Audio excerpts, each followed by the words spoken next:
കഴിഞ്ഞ SCERT ക്ലാസ്സിൽ നമ്മൾ 10ാം ക്ലാസ്സിലെ 1ാം പാഠം ലോകത്തെ സ്വാധീനിച്ച വിപ്ലവങ്ങൾ എന്ന ചാപ്റ്ററാണ് പഠിച്ചത്. അതിൽ നമ്മൾ ഫ്രഞ്ച് വിപ്ലവം വരെയാണ് പറഞ്ഞു നിർത്തത്. അമേരിക്കൻ സ്വാതന്ത്ര്യ സമരമൊക്കെ നമ്മൾ പറഞ്ഞു. ഇന്നത്തെ ക്ലാസ്സിൽ നമ്മൾ അതിൻ്റെ ബാക്കി ഭാഗമാണ് പഠിക്കുന്നത്. കഴിഞ്ഞ ക്ലാസ് കാണാത്തവരുണ്ടെങ്കിൽ ക്ലാസ് കാണണം, പ്ലേലിസ്റ്റിൽ ആഡ് ചെയ്തിട്ടുണ്ട് കേട്ടോ. അപ്പോൾ നമുക്ക് ക്ലാസ്സിലേക്ക് കിടക്കാം. ഇവിടെ ലാറ്റിൻ അമേരിക്കൻ വിപ്ലവമാണ് നമ്മൾ തുടങ്ങുന്നത്. ഇവിടെ ഒരു കോട്ട് തന്നിട്ടുണ്ട്, നമുക്ക് നോക്കാം. ഇതായിരുന്നു വീട്, ഇതാണ് സ്ഥലം. ചോളത്തിൻ്റെ കൊഴുത്ത കതിരുകൾ ഉയർന്നു പൊങ്ങിയത് ഇവിടെയാണ്. ഇവിടെയാണവ ചുവന്ന ഹിമപാതം പോലെ വീണ്ടും വീണ്ടും കൊഴിഞ്ഞു വീണത്. ചെമ്മരിയാടിൽ നിന്നും സ്വർണ്ണനാണയങ്ങൾ അഴിച്ചെടുക്കപ്പെട്ടതിവിടെയാണ്. കാമുകിമാർക്ക് ശ്മശാനങ്ങൾക്കും സമ്രാട്ടിനും അമ്മമാർക്കും പ്രാർത്ഥനകൾക്കും പടയാളികൾക്കും ഉടുപ്പ് തുന്നുന്നവൻ. മാച്ചു പിച്ചു, നീ കൊഴിച്ചുമൂടിയ അടിമയെ എനിക്ക് തരൂ. മാച്ചു പിക്ചുവിൻ്റെ ഉയരങ്ങൾ എന്ന പുസ്തകത്തിലെ വരികളാണിത്. ഇത് എഴുതിയത് പാബ്ലോ നെരൂദയാണ്. അപ്പോൾ തെക്കേ അമേരിക്കയിലെ പ്രാചീന സംസ്കാരത്തിൻ്റെ കേന്ദ്രങ്ങളിലൊന്നായ മാച്ചു പിക്ചുവിൽ കണ്ട കാഴ്ചകളാണ് ലാറ്റിൻ അമേരിക്കൻ കവി പാബ്ലോ നെരൂദ വിവരിക്കുന്നത്. എന്തെല്ലാമായിരിക്കും അവിടെ? വിഭവങ്ങളുടെ സമൃദ്ധി പറയുന്നുണ്ടല്ലേ. ചോളം കൃഷി ഉണ്ടായിരുന്നു, ചെമ്മരിയാടുകളെ വളർത്തിയിരുന്നു, വ്യാപാരത്തിലൂടെ സമ്പത്ത് നേടിയിരുന്നു. പക്ഷേ ഈ സാമ്പത്തികാഭിവൃദ്ധിയെ ചൂഷണം ചെയ്താണ് സ്പെയിൻകാരും പോർച്ചുഗീസുകാരും ലാറ്റിൻ അമേരിക്കയെ കോളനിയാക്കിയത്. കോളനി ഭരണം ജനജീവിതത്തെ വളരെയധികം ഇവിടെ ബാധിച്ചിട്ടുണ്ട്. അപ്പം മാച്ചു പിക്ചു, പെറുവിലെ മാച്ചു പിക്ചുവിൻ്റെ പിക്ചറാണ് ഇവിടെ തന്നിരിക്കുന്നത്. അപ്പോൾ ഈ മാച്ചു പിക്ചുവിൻ്റെ ഉയരങ്ങൾ എന്നത് രചിച്ചത് ആരാണ്? അത് ലാറ്റിൻ അമേരിക്കൻ കവിയായ പാബ്ലോ നെരൂദയാണ്. പോർച്ചുഗീസുകാരും തങ്ങളുടെ ഭാഷയും മതവും ആചാരവും അവിടെ പ്രചരിപ്പിച്ചു. സ്പാനിഷ് ശൈലിയിൽ വീടുകൾ, ദേവാലയങ്ങൾ നിർമ്മിക്കുകയും വിദ്യാലയങ്ങൾ സ്ഥാപിക്കുകയും ചെയ്തു. സ്പാനിഷ് കൃഷിരീതികളും കാർഷിക വിളകളും കോളനികളിൽ നടപ്പിലാക്കി. യൂറോപ്പിൽ നിന്നും പുതിയ രോഗങ്ങൾ ലാറ്റിൻ അമേരിക്കൻ ജനതയിലേക്ക് പകർന്നു. എല്ലാ രംഗങ്ങളിലും വംശീയ വിവേചനം പുലർത്തി. ലാറ്റിൻ അമേരിക്കൻ ജനതയുടെ സമ്പത്തും വിഭവങ്ങളും കൊള്ളയടിക്കപ്പെട്ടു. കോളനിക്കാരെ അടിമകളെ പോലെ പണിയെടുപ്പിച്ചു. Jose de San Martin, Francisco Miranda, Simon Bolivar എന്നിവരുടെ നേതൃത്വത്തിലുണ്ടായ വിപ്ലവത്തിലൂടെ ലാറ്റിൻ അമേരിക്കൻ രാജ്യങ്ങൾ സ്വതന്ത്രമാവാൻ തുടങ്ങി. അപ്പോൾ തെക്കേ അമേരിക്കയിലെ പ്രാചീന സംസ്കാരത്തിൻ്റെ കേന്ദ്രങ്ങൾ എന്നറിയപ്പെട്ട കേന്ദ്രങ്ങളിൽ പ്രധാനപ്പെട്ടതായിരുന്നു മാച്ചു പിക്ചു. അതുപോലെ തന്നെ മാച്ചു പിക്ചു സ്ഥിതി ചെയ്യുന്ന രാജ്യം ഏതാണ്? പെറു ആണ്. മാച്ചു പിക്ചുവിൻ്റെ ഉയരങ്ങൾ രചിച്ചതാരാണ്? പാബ്ലോ നെരൂദയാണ്. ലാറ്റിൻ അമേരിക്കൻ കവിയാണ്. ഈ ലാറ്റിൻ അമേരിക്കൻ കോളനികൾ സ്ഥാപിച്ചത് ആരൊക്കെയാണ്? സ്പെയിനുകാരും പോർച്ചുഗീസുകാരുമാണ്. ലാറ്റിൻ അമേരിക്കൻ വിപ്ലവത്തിന് നേതൃത്വം നൽകിയവർ ആരൊക്കെയാണ്? അതാണ് നമ്മൾ ലാസ്റ്റ് പറഞ്ഞ Simon Bolivar, Francisco Miranda, Jose D San Martin എന്നിവർ. ഇനി അടുത്തതാണ് റഷ്യൻ വിപ്ലവം. റഷ്യൻ വിപ്ലവത്തെ കുറിച്ചിട്ട് മാക്സി ഗോർക്കിയുടെ അമ്മ എന്ന പുസ്തകത്തിൽ പറഞ്ഞിരിക്കുന്ന ഒരു കുറച്ച് സെൻറ്റൻസുകൾ ഇവിടെ കൊടുത്തിട്ടുണ്ട്.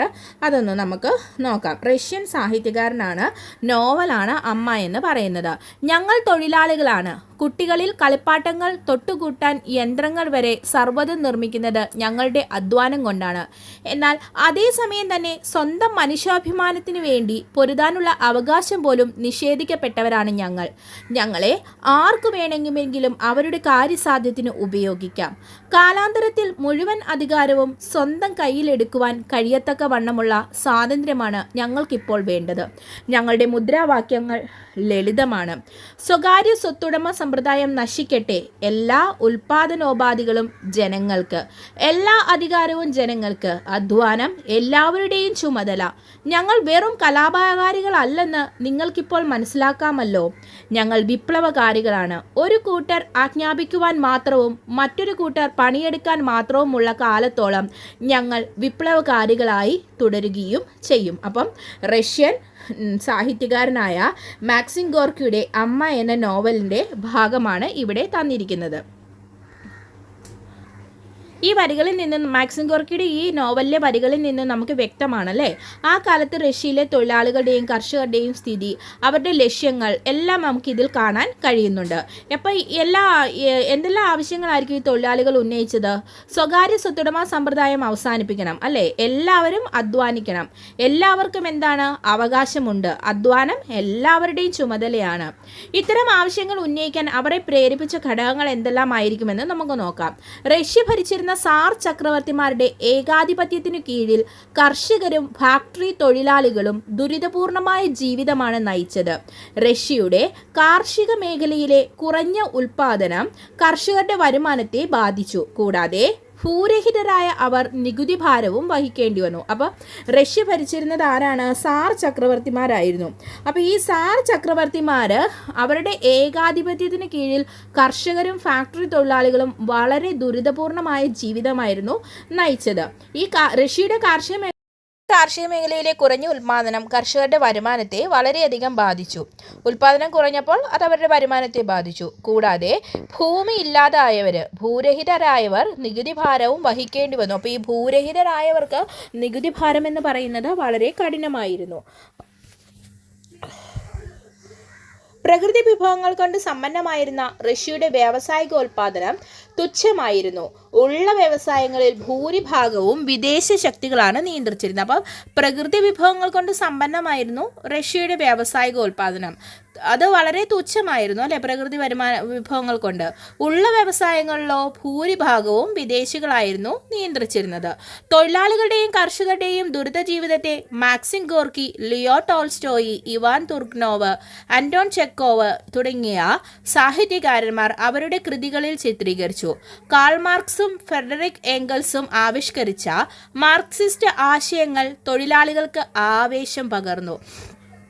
അപ്പോൾ തൊഴിലാളികളുടെയും കർഷകരുടെയും ദുരിത ജീവിതത്തെക്കുറിച്ച് നമ്മുടെ ആരൊക്കെയാണ്?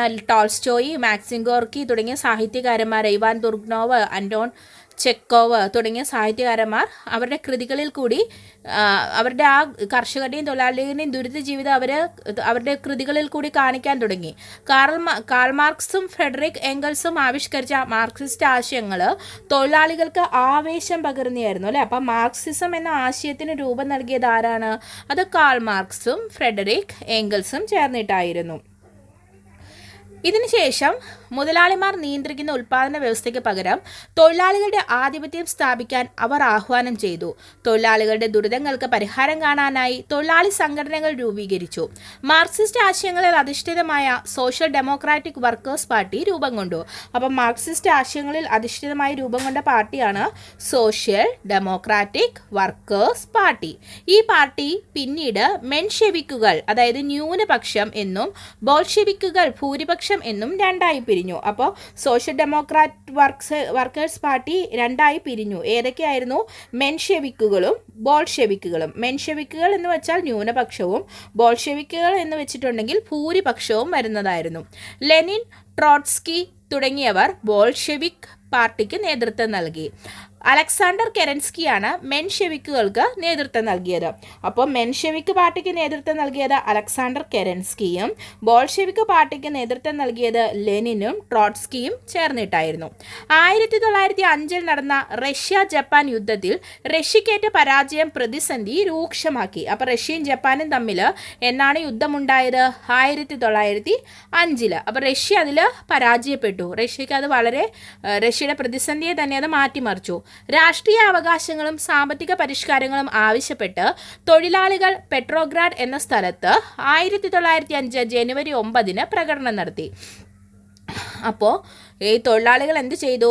അവരുടെ രാഷ്ട്രീയ അവകാശങ്ങളും സാമ്പത്തിക പരിഷ്കാരങ്ങളും ആവശ്യപ്പെട്ടുകൊണ്ട് 1905 ജനുവരി 9 പെട്രോഗ്രാഡ് എന്ന സ്ഥലത്ത് പ്രകടനം നടത്തി. ഇതിനു നേരെ പട്ടാളം വെടിവെച്ചു. അപ്പോൾ ഈ പ്രകടനത്തിന് നേരെ പട്ടാളം വെടിവെച്ചു. 100 കണക്കിന് തൊഴിലാളികൾ കൊല്ലപ്പെട്ട ഈ സംഭവം രക്തരൂക്ഷിതമായ ഞായറാഴ്ച എന്നറിയപ്പെടുന്നു. അപ്പം എന്താണ് രക്തരൂക്ഷിതമായ ഞായറാഴ്ച?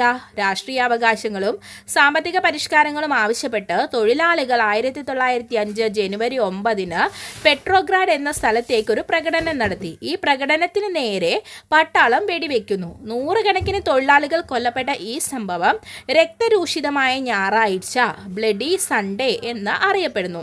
സമരങ്ങൾ നടത്താനായി ഈ കാലഘട്ടത്തിൽ തൊഴിലാളികളുടെ സംഘങ്ങൾ റഷ്യയിലെമ്പാടും രൂപീകരിച്ചു. ഇവ സോവിയറ്റ്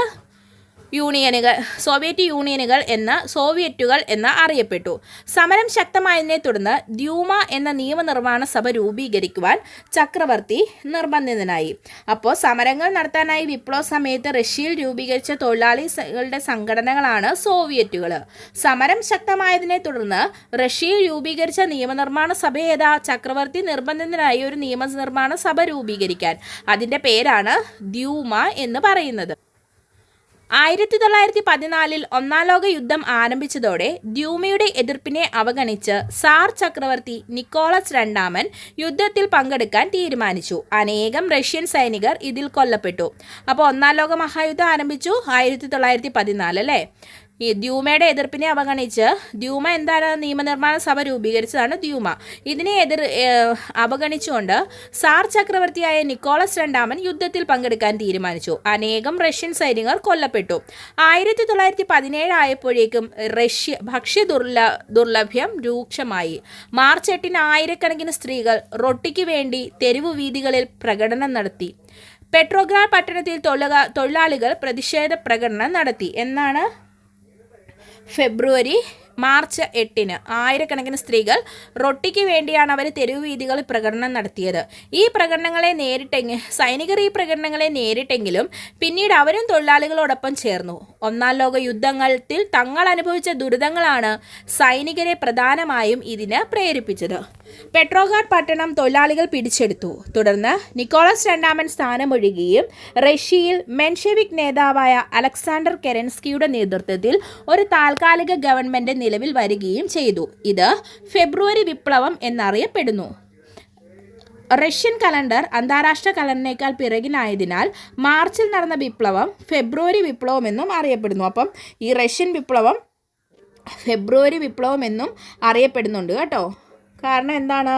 ഈ റഷ്യൻ കലണ്ടർ അന്താരാഷ്ട്ര കലണ്ടറിനേക്കാൾ പിറകിലാണ്. അപ്പം മാർച്ചിൽ നടന്ന വിപ്ലവം ഫെബ്രുവരി വിപ്ലവം എന്നാണ് അറിയപ്പെടുന്നത്. ഇവിടെ നമുക്ക് ഈ മാർക്സിസം എന്നുള്ള ഒരു ബോക്സ് തന്നിട്ടുണ്ട്, അതൊന്ന് നോക്കാവേ. കാൾ മാർക്സും ഫെഡറിക് എംഗൽസും ചേർന്ന് രൂപം നൽകിയ ആശയ സംഹിതയാണ് മാർക്സിസം. ഒരു സമൂഹത്തിൽ നിലനിൽക്കുന്ന ഉൽപാദന ബന്ധങ്ങളാണ് ആ സമൂഹത്തിലെ മാറ്റങ്ങളുടെ അടിസ്ഥാനം എന്നതാണ് ഇതിലെ പ്രധാന ആശയം. ഉൽപാദനത്തിൻ്റെ അടിസ്ഥാനം തൊഴിലാളികളാണെന്നും അതിനാൽ തൊഴിലാളി വർഗത്തിൻ്റെ സർവാധിപത്യത്തിന് പ്രവർത്തിക്കണമെന്നും അവർ ആഹ്വാനം ചെയ്തു. അപ്പോൾ ഇവിടെ ഫെബ്രുവരി വിപ്ലവം ഉണ്ടായി.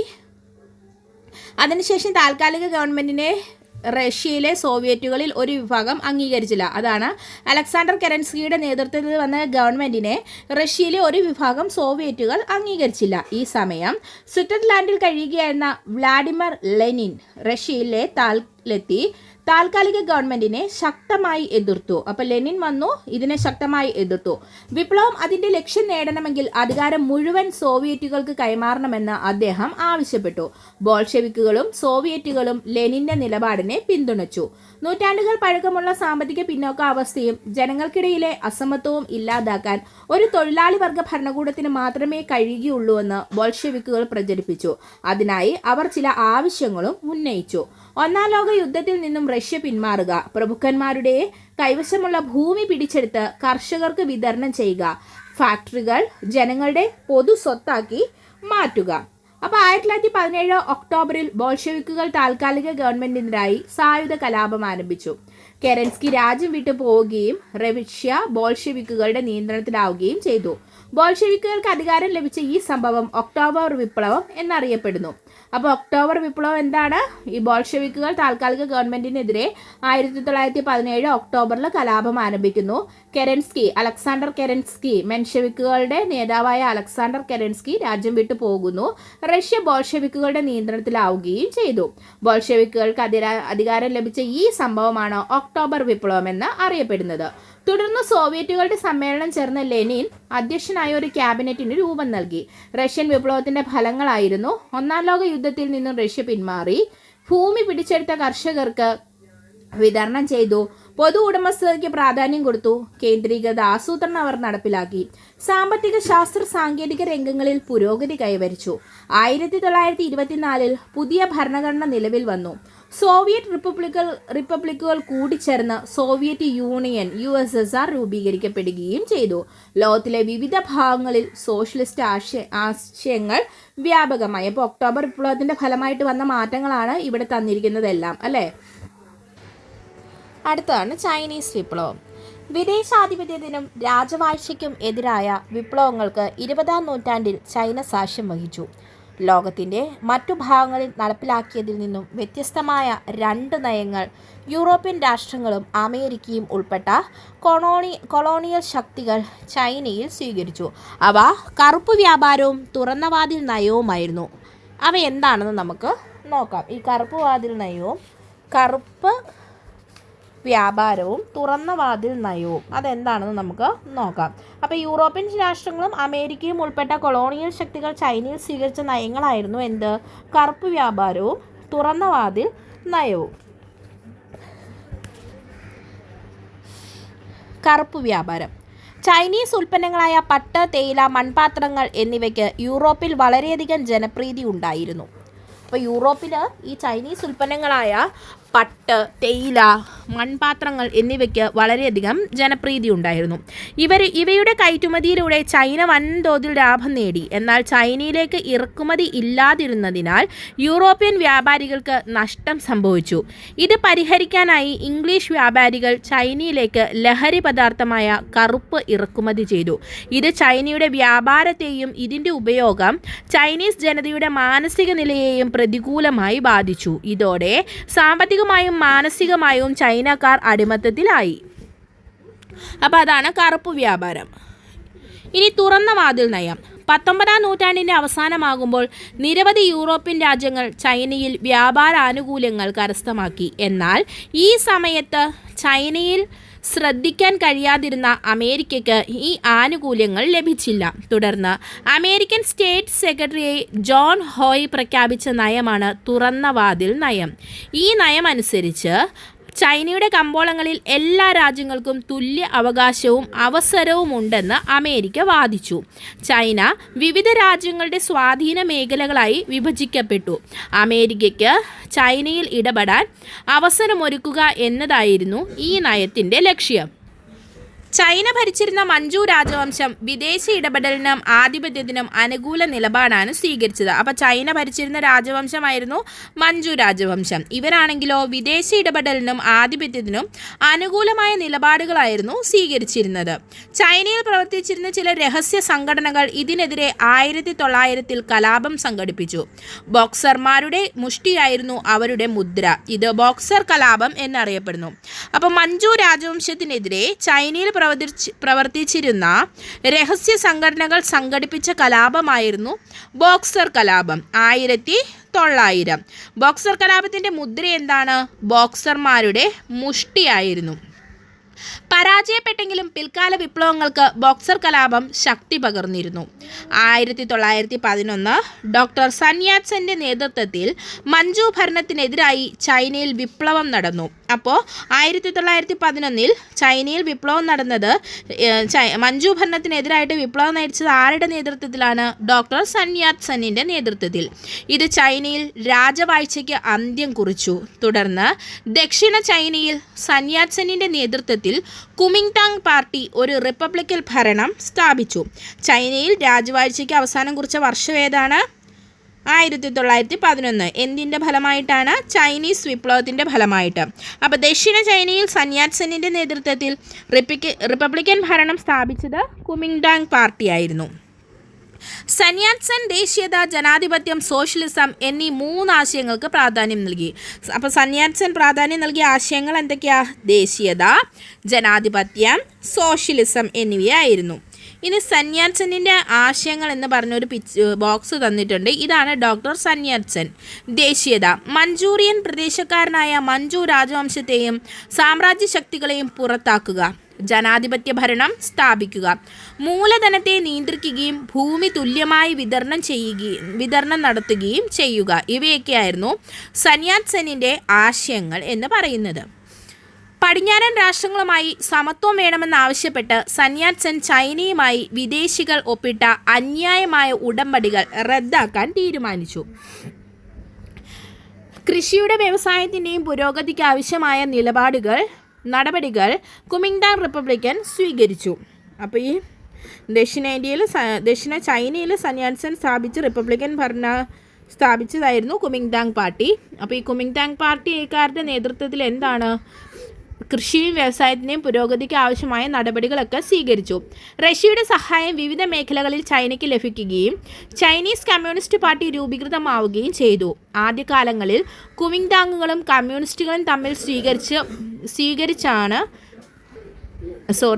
ആദ്യകാലങ്ങളിൽ കമ്മ്യൂണിസ്റ്റുകളും കുമിങ്താങ്ങുകളും സഹകരിച്ചാണ് മുന്നോട്ട് പോയത്. എന്നാൽ സന്യാസനിൻ്റെ മരണത്തെ തുടർന്ന് ചിയാങ് കൈഷക് ഭരണത്തിൻ്റെ തലവനായി വന്നതോടെ ഈ സഹകരണം അവിടെ ഇല്ലാതെയാകുന്നു. റിപ്പബ്ലിക് ജനകീയമാകുന്നു. ചിയാങ് കൈഷക് ചൈനയിൽ സൈനിക ഏകാധിപത്യ ഭരണത്തിന് തുടക്കം കുറിച്ചു. കമ്മ്യൂണിസ്റ്റുകളുമായുള്ള സഹകരണം ഉപേക്ഷിച്ച് അദ്ദേഹം അമേരിക്ക അടക്കമുള്ള വിദേശ ശക്തികൾക്ക് ചൈനയിൽ യഥേഷ്ടം ഇടപെടാൻ അവസരമൊരുക്കി. ചൈനയുടെ കൽക്കരി, ഇരുമ്പ് വ്യവസായങ്ങൾ, ബാങ്കിംഗ്, വിദേശ വ്യാപാരം തുടങ്ങിയ മേഖലകളെല്ലാം നിയന്ത്രിച്ചിരുന്നത് വിദേശ രാജ്യങ്ങളായിരുന്നു. ചിയാങ് കൈഷകിൻ്റെ നയങ്ങളെ കമ്മ്യൂണിസ്റ്റുകൾ എതിർത്തതിനെ തുടർന്ന് അവരെ ക്രൂരമായി നേരിട്ടു. ഈ സമയം ചൈനീസ് കമ്മ്യൂണിസ്റ്റ് പാർട്ടിയുടെ നേതാവായി മാവോ സേ തുങ് ഉയർന്നു വന്നു. ചൈനീസ് കമ്മ്യൂണിസ്റ്റ് പാർട്ടിയുടെ പ്രധാന നേതാവായിരുന്നു മാവോ സേ തുങ്. 1934 കമ്മ്യൂണിസ്റ്റുകൾ മാവോയുടെ നേതൃത്വത്തിൽ തെക്കൻ ചൈനയിലെ കിയാങ്സിയിൽ നിന്ന് ഒരു യാത്ര ആരംഭിച്ചു. നിരവധി പ്രതിബന്ധങ്ങൾ തരണം ചെയ്തുകൊണ്ടുള്ള അതിസാഹസികമായ ഈ യാത്ര വടക്കു പടിഞ്ഞാറ് യനാനിൽ അവസാനിച്ചു. യാത്രയിലുടനീളം ധാരാളം കൃഷിഭൂമിയും അനേകം ഗ്രാമങ്ങളും പ്രഭുക്കന്മാരിൽ നിന്നും പിടിച്ചെടുത്ത് കർഷകർക്ക് നൽകി. ഏകദേശം 12,000 കിലോമീറ്റർ സഞ്ചരിച്ച ഈ യാത്ര ലോങ് മാർച്ച് എന്ന് അറിയപ്പെടുന്നു. അപ്പോൾ 1934 കമ്മ്യൂണിസ്റ്റുകൾ മാവോയുടെ നേതൃത്വത്തിൽ തെക്കൻ ചൈനയിലെ കിയാങ്സിയിൽ നിന്നും പടിഞ്ഞാറ് യനാനിൽ വരെ നടത്തിയ യാത്രയാണ് എന്ത്? ലോങ് മാർച്ച് ഏകദേശം 12,000 കിലോമീറ്റർ സഞ്ചരിച്ചാണ്. മാവോയുടെ നേതൃത്വത്തിൽ അവരെന്ത് ചെയ്തു? ധാരാളം കൃഷിഭൂമികളും അനേകം ഗ്രാമങ്ങളും പ്രമുഖന്മാരിൽ നിന്നും പിടിച്ചെടുത്ത് കർഷകർക്ക് നൽകി. ഈ യാത്രയിലൂടെ തൽഫലമായി വിദേശാധിപത്യത്തിനെതിരായ ചൈനീസ് ജനതയുടെ പോരാട്ടത്തിൻ്റെ പ്രതീകമായി കമ്മ്യൂണിസ്റ്റുകളും മാവോ സേ തുങ്ങും മാറി. അദ്ദേഹത്തിൻ്റെ നേതൃത്വത്തിലുള്ള ചുവപ്പു സേന കുമിങ്താങ് ഭരണത്തിൻ്റെ നേതൃത്വം കൈക്കലാക്കിയതിനെ തുടർന്ന് ചിയാങ് കൈഷക് തായ്വാനിൽ രാഷ്ട്രീയ അഭയം തേടി. 1949 ഒക്ടോബർ 1 ചൈന മാവോ സേ തുങ്ങിൻ്റെ നേതൃത്വത്തിൽ ജനകീയ റിപ്പബ്ലിക്കായി മാറി. അപ്പോൾ മാവോ സേ തുങ്ങിൻ്റെ നേതൃത്വത്തിൽ ജനകീയ റിപ്പബ്ലിക്കായി ചൈന മാറിയ വർഷമാണ് 1949 ഒക്ടോബർ 1. സ്വാതന്ത്ര്യം നിഷേധിക്കപ്പെട്ട ലോകത്തിൻ്റെ വിവിധ ഭാഗങ്ങളിൽ നടത്തിയ വിപ്ലവങ്ങളെക്കുറിച്ച് ഈ ക്ലാസ്സുകളിൽ പഠിച്ചത്. ഈ വിപ്ലവങ്ങളിൽ നിന്നെല്ലാം പരീക്ഷയ്ക്ക് നമ്മളോട് വളരെ ചെറിയ രീതിയിലെ ക്വസ്റ്റ്യൻസ് ചോദിക്കുകയുള്ളൂ. എന്നാലും ഡിഗ്രി ലെവൽ എക്സാമിനൊക്കെ നമ്മളോട് ചിലപ്പോൾ സ്റ്റേറ്റ്മെൻറ്റ് രീതിയിലൊക്കെ ചോദിക്കാം. അപ്പോൾ നമ്മൾ എന്ത് ചെയ്യണം? ഈ പാഠങ്ങൾ അറിഞ്ഞാലേ നമുക്ക് ഇതെവിടെ നിന്ന് വന്നു എന്നുള്ളത് എക്സാമിൽ നമുക്ക് മനസ്സിലാകുകയുള്ളൂ. ഇനി നമുക്ക് ഇതിൻ്റെ ഒരു ചെറിയൊരു സംഗ്രഹം പോലെ തന്നിട്ടുണ്ട്, അതൊന്ന് നോക്കാം. അമേരിക്കൻ സ്വാതന്ത്ര്യ സമരം എന്തായിരുന്നു? ഇംഗ്ലണ്ടിൻ്റെ കോളനി വാഴ്ചയ്ക്ക് എതിരെയായിരുന്നു. അവിടുത്തെ പ്രധാന നേതാക്കളായിരുന്നു George Washington, Thomas Jefferson, Thomas Paine. French വിപ്ലവമാണെങ്കിലോ സ്വേച്ഛാധിപത്യത്തിനും ഫ്യൂഡൽ വ്യവസ്ഥയ്ക്കുമെതിരെ വോൾട്ടയർ, മോണ്ടസ്ക്യൂ എന്നിവരവിടെ പ്രധാനപ്പെട്ടവരായി വരുന്നു. അതുപോലെ ലാറ്റിൻ അമേരിക്കൻ വിപ്ലവം സ്പെയിനിൻ്റെയും പോർച്ചുഗലിൻ്റെയും ആധിപത്യത്തിനെതിരായി Francisco Miranda, Simon Bolivar, Jose de San Martin എന്നിവർ അവിടെ എത്തുന്നു. റഷ്യൻ വിപ്ലവം രാജവാഴ്ചയ്ക്കും ഫ്യൂഡൽ വ്യവസ്ഥയ്ക്കും എതിരെയാണ്. കെരൻസ്കി, ലെനിൻ, ട്രോട്സ്കി എന്നിവരായിരുന്നു അവിടെ വന്നത്. ചൈനീസ് വിപ്ലവം വിദേശാധിപത്യത്തിനും ഫ്യൂഡൽ വ്യവസ്ഥയ്ക്കും മഞ്ചു രാജവാഴ്ചയ്ക്കും എതിരെയായിരുന്നു. സന്യാസൻ, മാവോ സേ തുങ് എന്നിവരായിരുന്നു ഇവിടെ പ്രധാന നേതാക്കളായിട്ട് വരുന്നത്. ഈ ലെസണിൽ നിന്നും നമുക്ക് വളരെ ഇമ്പോർട്ടൻ്റ് ആയിട്ട് പഠിക്കാനുള്ള കാര്യങ്ങളൊക്കെ നമ്മൾ പഠിച്ചു. അപ്പോൾ ക്ലാസ്സുകൾ നിങ്ങൾ കേൾക്കുക. കേട്ടിട്ട് നിങ്ങൾക്ക് അഭിപ്രായം കമൻറ്റ് ബോക്സിൽ രേഖപ്പെടുത്തുക. അടുത്ത ക്ലാസ്സിൽ നമുക്ക് കാണാം. താങ്ക്